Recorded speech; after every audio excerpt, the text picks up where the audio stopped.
नमस्कार दोस्तों। आज की कहानी एक काल्पनिक कहानी है, पर बहुत से लोगों का ये जीवन का सच है। कहानी है एक यूट्यूबर के बारे में। मेरे घर के आंगन में झाड़ू पोछे का काम करती थी सुगनी। उसके पति की मृत्यु हो गई थी। घर में उसका एक बेटा था, उम्र थी करीब 15 साल। बेहद गरीबी में बहुत मुश्किल से अपने बेटे का भी पेट भर पाती थी। इसी बीच मेरे पति का तबादला दक्षिण के केरल के तिरुवनंतपुरम में हो गया था। मैं भी अपने पति के साथ वहीं चली गई। 10 साल के बाद जब मेरे पति रिटायर हुए, तब हम लोग वापस अपने पुराने शहर, पुराने घर में आ गए। पुरानी स्मृतियाँ भी सजीव हो उठी। उसमें सुगनी की भी स्मृति थी। मैं छत पर चली गई, क्योंकि वहाँ से जिस बस्ती में सुगनी रहती थी उसकी झोपड़ी पूरी तरह से दिखाई देती थी। पर मैं तो आश्चर्यचकित रह गई, क्योंकि वहाँ एक झोपड़ी की जगह एक नया एक मंजिला मकान बना हुआ था और मकान के आंगन में एक चमचमाती हुई मोटरसाइकिल खड़ी थी। मैंने अपनी उत्सुकता रोक ही नहीं पाई और पहुँच गई सुगनी के घर। दरवाज़ा सुगनी ने ही खोला और मुझे झट से पहचान भी लिया। मेरे चरण स्पर्श करते हुए बोली, अरे मैडम जी, आप इतने सालों के बाद। मैंने अपने पति के रिटायरमेंट के बारे में बताया, पर अपनी उत्सुकता पर नियंत्रण नहीं रख पाई और पूछ बैठी सुगनी सी उसकी संपन्नता का राज। मैडम जी, ये सारा कमाल तो मेरे यूट्यूबर बेटे राकेश का है। इतनी गदगद होते हुए उसने कहा। मैं समझ गई, यूट्यूबर से उसका तात्पर्य यूट्यूबर से है। मैंने उसके बेटे से मिलने की इच्छा जताई। उसने अपने बेटे राकेश को बुलाया। राकेश आया और मुझे नमस्कार कह के मेरे सामने बैठ गया। पहले तो वो संकोच में ना नुकुर करता रहा, पर अपनी माँ सुगनी के जोर देने पर वो मुझे अपनी कहानी सुनाने लगा।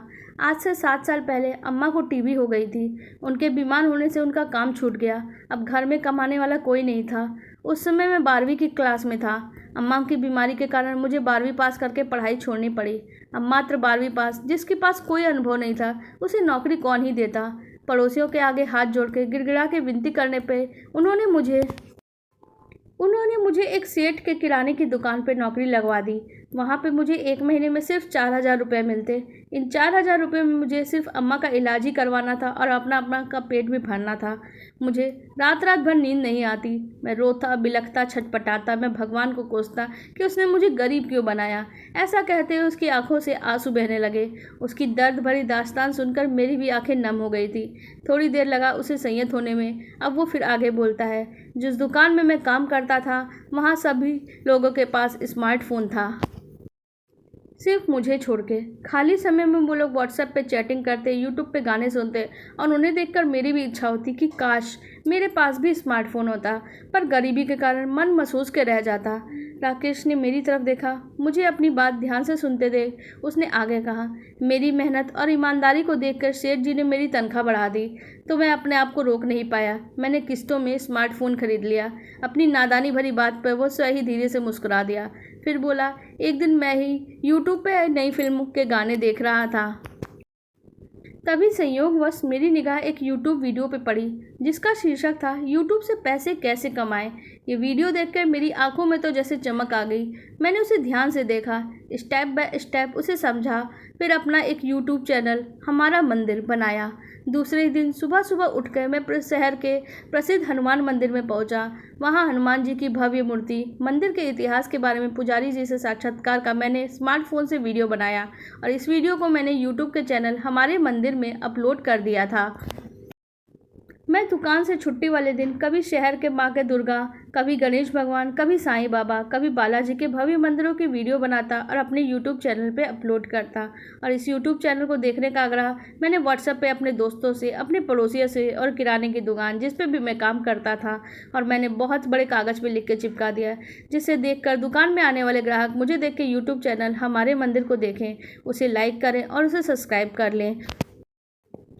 तभी सुगनी चाय लेकर आ गई और हम दोनों ने चाय पी। मेरी उत्सुकता चरम सीमा पे थी। मैंने उससे आगे बताने का आग्रह किया। उसने आगे अपनी बात बताते हुए कहा, गणपति उत्सव के दिनों में तो रात की दुकान से छुट्टी होने पे मैं साइकिल से जाता और एक दिन में कम से कम 10 गणपति पंडालों में विराजमान गणेश भगवान की मूर्तियों की वीडियो बना के उसे अपने यूट्यूब चैनल पर अपलोड कर दिया। मेरे चैनल को मुश्किल से 300-400 व्यूज आते थे। मुश्किल से 1000 व्यूज़ मिल गए। लोगों को घर बैठे गणेश भगवान के विभिन्न रूपों के दर्शन हो रहे थे। ये व्यूज़ क्या होता है, ये मेरा प्रश्न था। जितने दर्शक यानी व्यूवर्स किसी यूट्यूब वीडियो को जब देखते हैं ना, तो उसे ही व्यूज़ कहते हैं। उसने मेरी शंका का समाधान करते हुए जवाब दिया। फिर आगे बोला, 1000 व्यूज़ आने से मेरे पास पैसा आने लगा। मेरा उत्साह बढ़ा। अब मैंने शहर के अलावा दूसरे शहर के प्रसिद्ध मंदिरों के भी वीडियो बना के अपने यूट्यूब चैनल पर अपलोड करने लगा। खूब मेहनत करता, कभी कभी तो रात में 2 घंटे ही सोता, क्योंकि सुबह सेठ जी की दुकान पे काम करने भी तो जाना होता। उसने अपने सामने रखे गिलास में पानी के कुछ घूंट पी और सूखे हुए गले को तर करते हुए बोला, धीरे धीरे मेरा यूट्यूब चैनल हमारा मंदिर लोकप्रिय होता गया। उसके परिणाम स्वरूप मेरे चैनल के व्यूज़ की भी गिनती बढ़ती गई और साथ साथ मेरी कमाई भी। अब तुम यूट्यूब से कितना पैसा कमा लेते हो, ये मेरा प्रश्न था।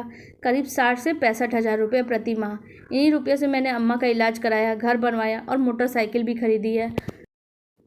उसने बड़ी ही विनम्रता से मुस्कुराते हुए उत्तर दिया। सांझ हो चली थी। मेरा भी अपना घर में दिया बाती करने का समय हो गया था। मैं उठकर चलने के लिए हुई तो राकेश ने मेरे चरण स्पर्श करते हुए कहा, आप मेरे सिर पे दुआ का हाथ रख दीजिए, जिससे मैं भविष्य में और भी उन्नति कर पाऊँ। मैंने ढेरों आशीर्वाद देते हुए उठी और चल पड़ी अपने घर की ओर।